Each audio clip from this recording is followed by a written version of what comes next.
എറണാകുളം ജില്ലയില് മുനമ്പം വഖഫ് വിഷയം ആദ്യമായിട്ട് ഉയർത്തിക്കൊണ്ടുവന്നത് ഈ എളിയവനായ ഞാനാണ്.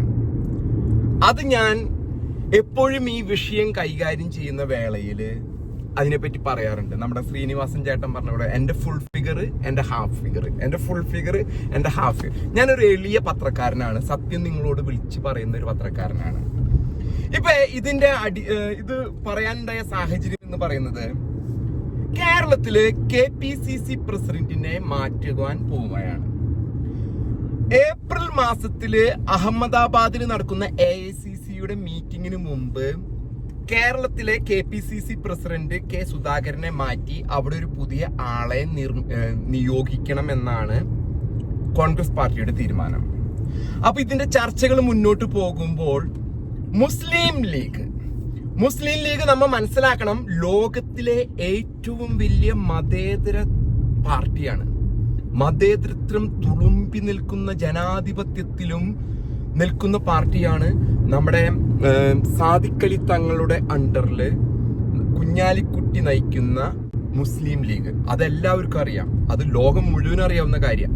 പാകിസ്ഥാന്റെ കൊടിയും പിടിച്ച് മതേതരത്വം കേരളത്തിൽ സംരക്ഷിക്കാൻ. പക്ഷേ അത് ചില വേളകളില് കേന്ദ്രത്തിൽ നിന്നും, അതല്ലെങ്കിൽ ഹിന്ദി സംസാരിക്കുന്ന, ഇംഗ്ലീഷ് സംസാരിക്കുന്ന ഭാഷകളിൽ നിന്ന് കേരളത്തിൽ അവർ ക്യാമറയുമായിട്ട് പ്രിയങ്ക ഗാന്ധി, രാഹുൽ ഗാന്ധി വരുമ്പോൾ ആ കൊടി അവർ പയ്യെ മടക്കി കീശയിൽ വെക്കും. അത്ര വലിയ മതേതര പാർട്ടിയാണ് മുസ്ലിം ലീഗ്. ഈ മുസ്ലിം ലീഗ് കോൺഗ്രസിന്റെ ഹൈക്കമാൻഡിനോടും മറ്റു പാർട്ടികളോടും ഒരു ആവശ്യം ഉന്നയിച്ചിരിക്കുകയാണ്. അടുത്ത KPCC പ്രസിഡന്റ് ക്രൈസ്തവ വിഭാഗത്തിൽ നിന്നും തന്നെ വേണം. ഇത് ഞാൻ എന്നോട് പറഞ്ഞത് ഒരു ചില കോൺഗ്രസ്സുകാരാണ്. അവരോടുള്ള, ക്രൈസ്തവരോടുള്ള സ്നേഹം തുളുമ്പി നിന്നിട്ടാണ് മുസ്ലിം ലീഗ് ഇത്തരത്തിലുള്ള ഒരു വാദം പ്രതിപാദിച്ചിരിക്കുന്നത്. അവരുടെ ആവശ്യം എന്നുള്ളത്, കാരണം നേരം വെളുത്ത് കേരളത്തിലെ പല ഇടത് വലത് രാഷ്ട്രീയക്കാർക്കും നേരം വെളുത്തിരിക്കുകയാണ്. കാര്യങ്ങള് താഴേക്കിടയിൽ അടിയൊഴുക്ക് സംഭവിച്ചിരിക്കുന്നു. ഇനി പണ്ടത്തെ പോലെ ഇത്തരത്തിൽ ഹൈന്ദവ ക്രൈസ്തവ 75% പോരുന്ന ഹൈന്ദവ ക്രൈസ്തവ വോട്ടുകളിൽ അലമ്പും ഭിന്നിപ്പും ഉണ്ടാക്കി അത് നടക്കില്ല എന്നുള്ള, അതുകൊണ്ട് ഇത്തിരി ക്രിസ്ത്യാനികളൊന്ന് പറ്റിക്കാം എന്നുള്ള രൂപത്തിലും അവിടെ തെക്ക് അങ്ങ് തിരുവിതാംകൂർ തൃശ്ശൂർ കടന്നിങ്ങോട്ട് പോരുമ്പോ, തെക്കോട്ട് പോകുമ്പോ ഹൈന്ദവ ക്രൈസ്തവ വോട്ടുകളിൽ വിള്ളലുണ്ടാക്കി വേണം ഇത് ചെയ്യാനായിട്ട്. അപ്പോ അതിനു വേണ്ടിയിട്ട് കുപ്പായം തയ്പ്പിച്ചിരിക്കുന്ന കുറച്ച് വ്യക്തികളുടെ പേരുകൾ ഇപ്പൊ പുറത്തു വരുന്നുണ്ട്. കൂടുതലായിട്ട് ബെന്നി ബെഹനാന്റെ പേര് വരുന്നുണ്ട്, അതുപോലെ തന്നെ റോജി M ജോണിന്റെ പേര് വരുന്നുണ്ട്, ആന്റണി പത്തനംതിട്ട, അങ്ങനെയുള്ള പേരുകളാണ് നമ്മൾ ഈ ഇതിലേക്ക് ലീഗിന്റെ അണ്ടറിൽ നിൽക്കാവുന്ന, കുഞ്ഞാലിക്കുട്ടീനെ മുഖ്യമന്ത്രി ആക്കാവുന്ന പേരുകൾ നമ്മളിപ്പോ കേട്ടുകേൾവിയുള്ളത്. ഇവരിപ്പോ വന്ന് പെട്ടിരിക്കുന്ന ട്രാപ്പ് എന്ന് പറയുന്നത് മുനമ്പത്തെ വഖഫ് വിഷയമാണ്. ഈ മുനമ്പത്തെ വഖഫ് വിഷയം ഇവര് പ്രതീക്ഷിച്ചതിലും കൂടുതൽ, അതുകൊണ്ടാണ് ഞാൻ നേരത്തെ പറഞ്ഞത്, ഞാൻ തുടങ്ങി വെച്ച വിഷയമാണ്. 610 കുടുംബങ്ങളുടെ വിഷയം മുന്നോട്ട് കൊണ്ടുവന്നത് ഞാനാണ്. അപ്പോ ഈ വിഷയം കത്തിക്കേറുകയും റാഫേൽ തട്ടിൽ പിതാവ്, അഭിവന്ദ്യനായ റാഫേൽ തട്ടിൽ പിതാവ്, കേരള ചരിത്രത്തിൽ ആദ്യമായിട്ട് കോൺഗ്രസിന്റെ ഇതും തല്ലും തടവലും കൊണ്ട് നടന്നിരുന്ന പിതാവ് വ്യക്തമായിട്ട് ആ വഖഫ് വേദിയില് മുനമ്പത്ത് വന്നിട്ട് പറഞ്ഞു, ഇനി കോൺഗ്രസിനോ കമ്മ്യൂണിസ്റ്റ് പാർട്ടികൾക്കോ വോട്ട് ചെയ്യണ്ടെന്ന്. ഇത് ഒരു ഷോക്ക് അടിച്ച പോലെയാണ് ലീഗിന് കൊണ്ടിരിക്കുന്നത്. കാരണം ഇത് കൊള്ളാവുന്നത്, ഇതിനോടൊപ്പം തന്നെ ഇപ്പുറത്തുള്ള നായര് ഈഴവ വോട്ടുകളിൽ പോലും വിള്ളലുണ്ടാക്കി. അത് എവിടെ ചെന്ന് വീഴും എന്നുള്ളത് ഇപ്പോഴും അറിയില്ല. കാരണം 2026 ഇനിയുണ്ട് ഒരു കൊല്ലത്തോളം. ഈ ഇലക്ഷനും 1.5 കൊല്ലം കഴിഞ്ഞിട്ടാണ്. അതിനിടയിൽ തദ്ദേശ സ്വയംഭരണ സ്ഥാപനങ്ങളുടെ ഇലക്ഷനും ഉണ്ട്. ഇത് എവിടെ ചെന്ന് ഈ വോട്ടുകൾ പതിക്കുന്നുള്ളത് കേരളത്തിലെ രാഷ്ട്രീയക്കാർക്ക് ഇപ്പോഴും ഒന്നും അത് ക്ലിയർ ആയി വരുന്നില്ല. പക്ഷെ കോൺഗ്രസ് താഴേക്കടയിൽ ഇപ്പോഴും VD സതീശൻ പറയുന്നത് കണ്ടില്ലേ, ഞങ്ങള് ഇവിടെ ജയിച്ചു, ഉമാ തോമസ് ജയിച്ചില്ലേ, ഇവിടെ പാലക്കാട് ജയിച്ചില്ലേ, രാഹുൽ മാങ്കൂട്ടം, അതൊക്കെ ഒരു ടെസ്റ്റ് ഡോസ് മാത്രമാണ്. കാര്യങ്ങൾ ഉരുതിരിഞ്ഞ് വരണുള്ളൂ. കാര്യങ്ങൾ ഉരുതിരിഞ്ഞ് വരുമ്പോൾ ഇവർക്ക് ആവശ്യം, ലീഗിന്റെ ആവശ്യം ഒരു ക്രൈസ്തവനെ വെച്ച് കഴിഞ്ഞാൽ അവിടെ ഹൈന്ദവ ക്രൈസ്തവ വോട്ട് ഭിന്നിച്ചാല് ലീഗിന് മതേതരത്വമായിട്ട് ചെറിയൊരു പരിപാടികളൊക്കെ ചെയ്യാമെന്നുള്ളൊരു മോഹം ലീഗിന്റെ ഉള്ളിലുണ്ട് എന്നുള്ളത് നമുക്കറിയാം. നല്ല നല്ല മോഹം ഇത്. പക്ഷെ അത് നടക്കാത്തപ്പോ നമ്മൾ മീഡിയ വൺ ചാനലിന്റെ ഒരു മീഡിയ വൺ ചാനലിൽ ഇപ്പൊ ഉണ്ടായ അനുഭവം, ഇവിടെ വന്ന് പാലയിൽ വന്ന് ഒരു ശിവലിംഗത്തിന്റെ പേരിൽ ക്രൈസ്തവ അടി ഉണ്ടാക്കാനായിട്ട് നോക്കി മീഡിയ വൺ ഓടിപ്പോയത്. ഞാനൊരു കാര്യം പറയട്ടെ, നിങ്ങൾ വളരെ വ്യക്തമായിട്ട് നിങ്ങൾ കേൾക്കണം. തൃശ്ശൂര് വരെ കളിക്കണ കളിയല്ല തൃശ്ശൂര് വിട്ട് എറണാകുളത്തേക്ക് അങ്ങോട്ട് തെക്കോട്ട് പോകുമ്പോ ഈ അച്ചായൻ എന്ന് പറഞ്ഞൊരു വിഭാഗം ഉണ്ട്. എന്റെ പൊന്നോ, അവന്മാരുടെ അടുത്ത് കളിക്കാൻ പോയ അവന്മാര് എവിടെ ഇട്ട് അവന്മാരൊക്കെ നേതാക്കന്മാരാ. കതറിട്ടിട്ട് അവിടെ റബ്ബറും പാലും ഉരുട്ടി വെച്ചാ കൊണ്ടാണ് അവന്മാര് ചാടി നിൽക്കുന്ന ഇവന്മാര് എല്ലാവരും നേതാക്കന്മാരാ. അവിടെ അണികളില്ല, അവിടെ നേതാക്കന്മാരേ ഉള്ളൂ. ആർക്ക് എപ്പ ഇവിടെ ഈ കതറിട്ട് കയറാൻ പറ്റും? സ്റ്റേജിൽ ആൾക്കാർ കൂടുതലുണ്ടാവാ.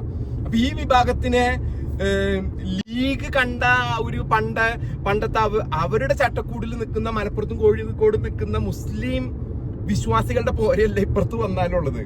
അത് മനസ്സിലാക്കാനായിട്ട് ഇനിയും കോൺഗ്രസ് പാർട്ടിക്ക് സമയമെടുക്കും. കാരണം നമ്മൾ മനസ്സിലാക്കണം, അവർ താളത്തിനെത്ത് ഇപ്പൊ റാഫേൽ തട്ടിൽ പിതാവിന്റെ ഇനി അവിടെ കുറെ വിഭാഗങ്ങളുണ്ട്.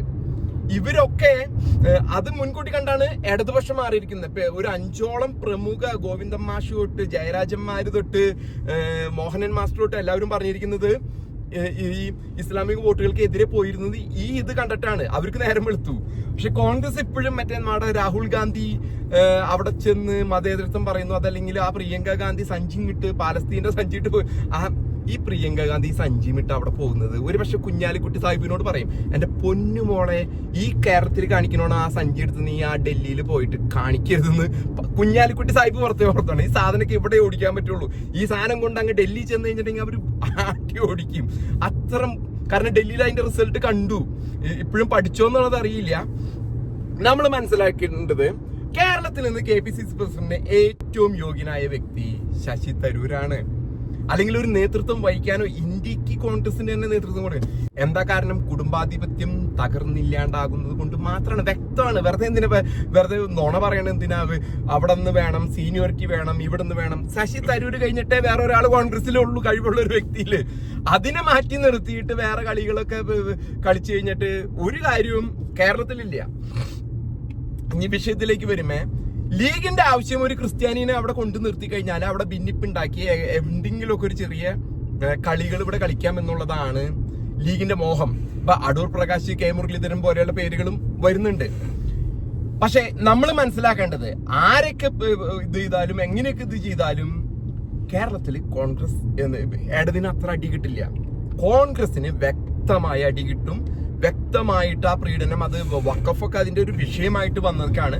തന്നെയല്ല, തെക്കോട്ട് പോകുമ്പോൾ ഞാൻ പറഞ്ഞ ഈ അച്ചായന്മാര് എന്നോട് പല കോൺഗ്രസ്സുകാരും കമ്മ്യൂണിസ്റ്റുകാരും ഞാൻ വിളിച്ച് സംസാരിക്കാറുണ്ട്. നല്ല കതറിട്ട് തികഞ്ഞ 10, 20, 30, 40 വർഷമായിട്ട് കതറിട്ട് നടക്കണ കോൺഗ്രസ്സുകാരും. എന്റെ പൊന്നുമോനെ, ഈ സാധനം ഇട്ടത് ഇനി ഊരിക്കളയാൻ പറ്റില്ല. ഇനി ഊരിക്കളഞ്ഞ് പ്രായമായി, ഇനി ചെന്ന് BJPയിലോ അല്ലെങ്കിൽ കമ്മ്യൂണിസ്റ്റിലോ ഒന്നും ചെന്ന് കയറാൻ പറ്റാത്തതുകൊണ്ട് ഈ സാധനം ഇട്ട് നടക്കുന്നതാണ്. മോൻ അലക്കിക്കോ മോൻ. അവര് നിന്നെ വർഗീയവാദി എന്നോ മതേതരത്വം സ്നേഹവും ഇതൊക്കെ പറ്റിക്കാനുള്ള, ജനാധിപത്യത്തൊക്കെ പറ്റിക്കാനുള്ളതാണ്. അങ്ങനെ ഒരു സംവിധാനം ഇല്ല. പറ്റിക്കാൻ വേണ്ടി വന്നേക്കുന്നതാണ്, ഭിന്നിക്കാൻ വേണ്ടി വന്നേക്കുന്നതാണ്. മോനൊന്ന് അലക്കി കൊടുക്കുക. അപ്പൊ അലക്കുമ്പോ അറിയേണ്ടവർക്ക് അറിയാമെന്നുള്ളത്. കാരണം അവര് പറഞ്ഞ അവര് കാരിയർ പൊളിറ്റീഷ്യൻസ് ആണ്. ഒരു 10-40 വർഷം ഈ കതറിട്ട് നടന്നിട്ട് ഒരു ദിവസം BJPയിലേക്ക് പോകണമെന്ന് പറയുമ്പോഴുള്ള ഒരു ആവലാതിയാണ് അവര്. കാരണം വീണ്ടും ഒന്നിൽ നിന്ന് തുടങ്ങണം. അപ്പൊ അവര് ഉള്ള സ്ഥലത്ത് നിന്ന് കളിക്കാം. രാഷ്ട്രീയക്കാർ അങ്ങനെയാണ്, അധികാരം കൈയാളുന്നവരൊക്കെ അങ്ങനെയാണ് അവരുടെ കളികള്. പിന്നെ നമ്മൾ മനസ്സിലാക്കേണ്ടത്, ഈ ഇലക്ഷൻ ഇന്ന് ഒരു വലിയൊരു മാറ്റം നമ്മുടെ കേരളത്തിൽ കൊണ്ടുവരാൻ പോകുന്നുണ്ട്. അപ്പൊ ഇങ്ങനെ തെക്കോട്ട് വരുമ്പോഴുള്ള അച്ചായന്മാരും ഇത് ചരിത്രപരമായിട്ട് ഞാൻ മുമ്പ് അവതരിപ്പിച്ച പോലെ ടിപ്പു സുൽത്താന്റെ കാലഘട്ടത്തിലുള്ള അധിനിവേശം, ഇസ്ലാമിക അധിനിവേശം, പള്ളി പൊളിക്കല്. പക്ഷെ അവരെ ഡിഫെൻഡ് ചെയ്ത് നിർത്തി. തടഞ്ഞു നിർത്തിയത് നായരും ഈഴവനും നസ്രാണിയും കൂടി തെക്കുണ്ടാക്കിയ ഒരു സഖ്യത്തിന്റെ പേരിലാണ്. അതേ സംഭവമാണ് ഇപ്പൊ സംഭവിക്കാൻ പോകുന്നത് എന്നുള്ളത് നേരം വെളുത്ത അച്ചായന്മാർ. ഞാൻ പറഞ്ഞു, അച്ചായന്മാരെ നമുക്ക് എല്ലാവരും തോൽപ്പിച്ചാൽ അച്ചായന്മാരെ പറ്റിക്കാൻ പറ്റില്ല. അതിൽ ഏറ്റവും വലിയ അച്ചായൻ ഒരു സംഭവം ഞാൻ ചരിത്രത്തിൽ നിന്ന് എടുത്ത് പറയാം. നമ്മുടെ ഈ 35-ാം വയസ്സിൽ കേരളത്തിന്റെ ഏറ്റവും ചെറുപ്പത്തിലെ മുഖ്യമന്ത്രിയായ വ്യക്തിയാണ് ശ്രീമാൻ A.K. ആന്റണി. അദ്ദേഹം ഇപ്പൊ പ്രായാധിക്യം, കളിക്കാവുന്ന കളികളൊക്കെ കളിച്ചു. എല്ലാ അധികാര കേന്ദ്രങ്ങൾ തൊട്ട് ഡൽഹിയിൽ ഡിഫൻസ് മിനിസ്റ്റർ വരെ കളിച്ച് 55 വയസ്സ്, നല്ല പ്രായം, നല്ല പ്രവർത്തനം കാഴ്ചവെച്ച് അദ്ദേഹം ഇവിടെ കേരളത്തിൽ വന്ന് വിശ്രമത്തിലാണ്. അദ്ദേഹം മകനോട് ഒരു ഉപദേശം കൊടുത്തു. എന്റെ പൊന്നു മോനെ അനിലെ, അപ്പൻ കളിച്ച കളി ഒരു കളി കളിച്ച് അവസാനിപ്പിച്ചു. ഇനി മോൻ ആ ചെക്കൻ, ഡൽഹിയിൽ ഇരിക്കുന്ന ചെക്കനും ആങ്ങളും പെങ്ങളും കൂടിയിട്ട് ഈ സാധനത്തിന്റെ കുളം തോണ്ടുന്നുള്ളത് അപ്പനറിയാം. മോൻ ആ വഴിക്ക് പൊക്കോ. പരസ്യമായിട്ട് ഇത് പറയാൻ പറ്റുമോ? അപ്പന് കത്തിട്ട് അപ്പൻ അതേ അവസാനം വരെ അങ്ങനെ നിക്കാം. മോൻ പൊക്കോ. എനിക്ക് വ്യക്തമായിട്ട് അറിയാം അപ്പനാണ് മോനെ BJP-യിലേക്ക് പറഞ്ഞു വിട്ടത് എന്നുള്ളത്. അത് കഴിഞ്ഞിട്ട് ദേശീയ വലിയ സ്ഥാനം കൊടുത്തു.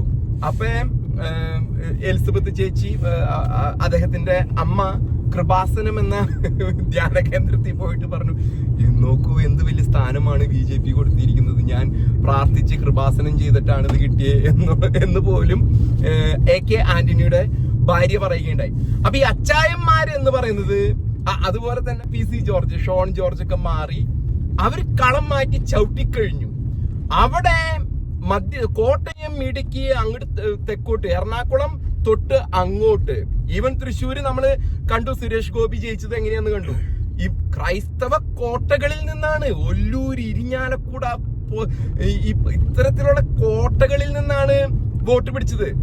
അതൊരു വാണിംഗ് കോൾ, ഒരു ക്രിസ്ത്യൻ പേര് വെച്ചിട്ട് അച്ചായന്മാരെ പറ്റിക്കാൻ പറ്റില്ല. അതൊക്കെ നടക്കുന്നത് വേറെ വല്ല മതത്തിലോ സമുദായത്തിലൊക്കെ നടക്കും. ഒരു ക്രിസ്ത്യൻ പേരുള്ള ഒരാളെ കൊണ്ടിരുത്തിയിട്ട് ക്രിസ്ത്യാനികളുടെ വോട്ട് കിട്ടുന്ന പറഞ്ഞാലൊന്നും അച്ഛന്മാര് പറഞ്ഞ പോലെ ഇവന്മാര് കേൾക്കില്ലേ. അതാണ് ഈ അച്ചായന്മാര് ടൈപ്പ്. ഇവന്മാർക്ക് ഈ മോളൊക്കെ ഉള്ളതുകൊണ്ട്, ഇവന്മാര് ഈ പള്ളിക്കൂടത്തിലും സ്കൂളിലൊക്കെ പോയി പഠിച്ചതുകൊണ്ടും വിദേശത്തൊക്കെ കറങ്ങിയതുകൊണ്ടും ഇവന്മാര് ചിലപ്പോ കതറിട്ട് നടക്കും. കാരണം നേരത്തെ സൂചിപ്പിച്ച പോലെ 10-40 പറയാ, ഞാൻ പോരാ എന്റെ പൊന്നോ, അച്ചായന്മാരുടെ അടുത്ത് കളിക്കാൻ പോയാൽ നിങ്ങളുടെ പരിപാടി അത് രാഷ്ട്രീയത്തിലോ ബിസിനസ് എവിടെയെങ്കിലും അവര് കുറച്ച് നാൾ ഇതൊക്കെ കണ്ടു നിൽക്കും. പിന്നെ ഇതിൽ പെട്ട് കിടക്കണത് കൊണ്ട് അവര് കുറച്ചുനാൾ നടക്കുന്നതാണ്. പക്ഷേ ലീഗിന്റെ ക്രിസ്ത്യാനികളോടുള്ള സ്നേഹം നമ്മള് പറഞ്ഞല്ലോ, അതാരാ നയിക്കണ? സാദിഖലി, മറ്റേ ഹാഗിയ സോഫിയ നന്നായി പിടിച്ചതെന്ന് പറഞ്ഞ സാദിഖലിനെ നയിക്കണേ. അടുത്ത കുത്തില് വഖഫ് വേളങ്കണ്ണി പള്ളി പോലെ അടിച്ചിട്ട് പോകുന്നുള്ളത് അവർക്കറിയാം.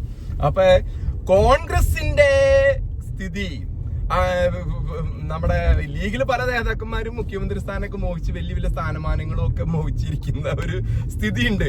അപ്പൊ കോൺഗ്രസ് ലീഗിന്റെ അണ്ടറിലാണ് ഇനി പ്രവർത്തിക്കാൻ പോകുന്നത് വ്യക്തമായി അച്ചായന്മാർക്ക് അറിയാം.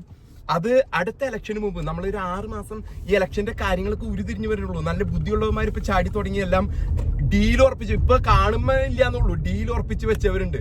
നമ്മുടെ ഈ ശശിയണ്ണൻ പോലും K സുധാകരനെയും കൊണ്ട് ചാടിക്കഴിഞ്ഞാൽ അത്ഭുതപ്പെടേണ്ടതില്ല BJP-യിലേക്ക്.